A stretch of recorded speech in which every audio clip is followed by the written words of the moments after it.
So the next chapter that I've been reading on this book, which I said I'll be sharing the chapters that I think that are worth sharing for anybody out there that just likes information like me. So this one, it's called "How Bad Do You Want It?" Um, so so there's a few things uh, about this chapter that made me kind of ask myself a few questions because um, so each term, how bad you want it, it's more of a term that I personally I have heard this term, but basically it's people telling you like if you want something like how bad you want it.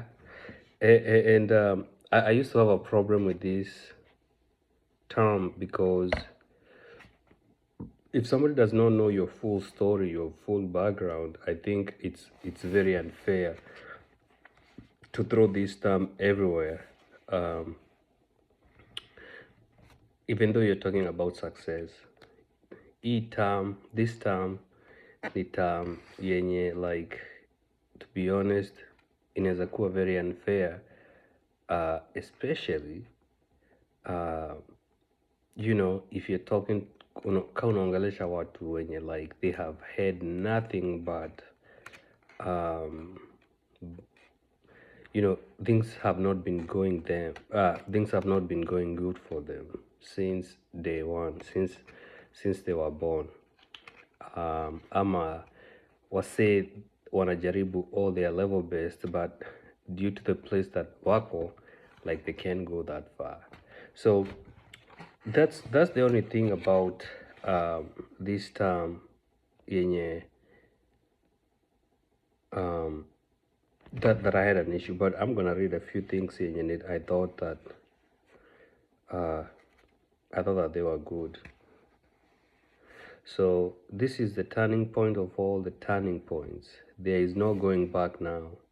You know too much. There is too much wisdom woven within you to ignore. It shouts and screams at you. Its voice is inescapable. So that's good. Wisdom is good, but too much wisdom can be bad for you. Come on, like you don't know how to control it. Yes, it can actually be bad for you if you don't know how to control it. And knowing too much, you know, one thing that I believe, if you knew everything about the future, like trust me, you would not want to know. And there's some things you don't want to know that actually happen to you. And I guess that's why we will know about that in a different form, not here. So I like that part. So you are a stubborn one who is especially up for a challenge, and what greater challenge than this one now, than willingly choosing to abandon all that feels like home, to give it up for what? For not knowing, for not having a single answer. You are basically intentionally placing yourself directly into the hands of discomfort and darkness. Do you realize that your entire life has been built up to this very moment? That is how grand this is.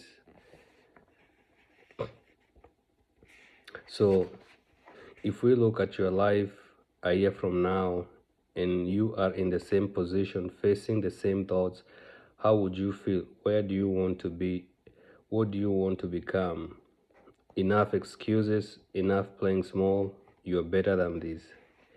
Get angry for it. Want out more than you want the air to breathe, but above all, you know that it is already yours.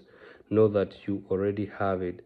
That is the seed has been planted long ago and are simply now waiting for your flowers to bloom. So basically, the whole thing is about you wanting something more, uh, and how badly you want it.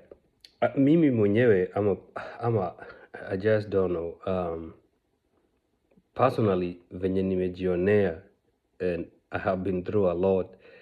One of the things about me is like I don't really get excited. Like it's so hard for you to get me excited over anything. I'm talking over anything. But this is because ini juu ya the disappointments zenye nimejionea, but I saw that there was a safe place where like if hauko excited you cannot be disappointed. And it's crazy, you I can have an amazing like somebody can give me a gift, but sitakuwa so much excited to where like I'm like, oh my, like I'm jumping up and down. I formed this thing long time ago. Ya kupitia so many disappointments, to where it's easy for me to see things for what they are.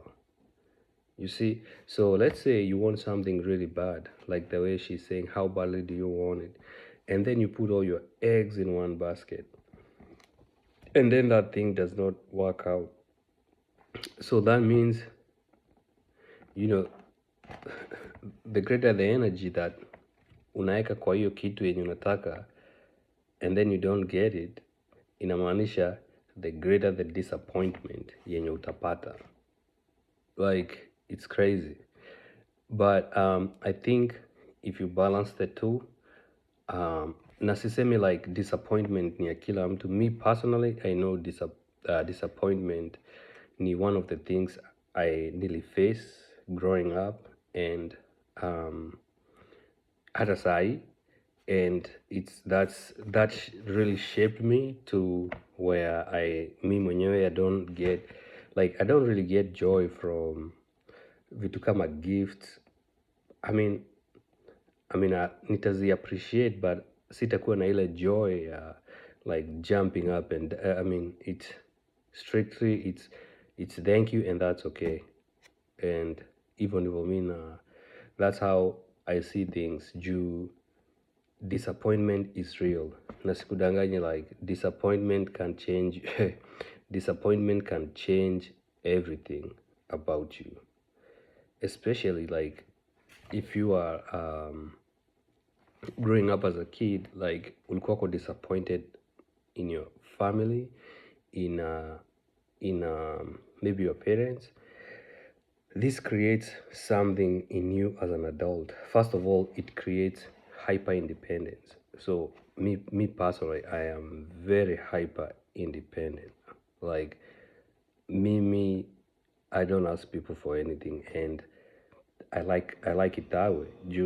There is also that part here, being disappointed.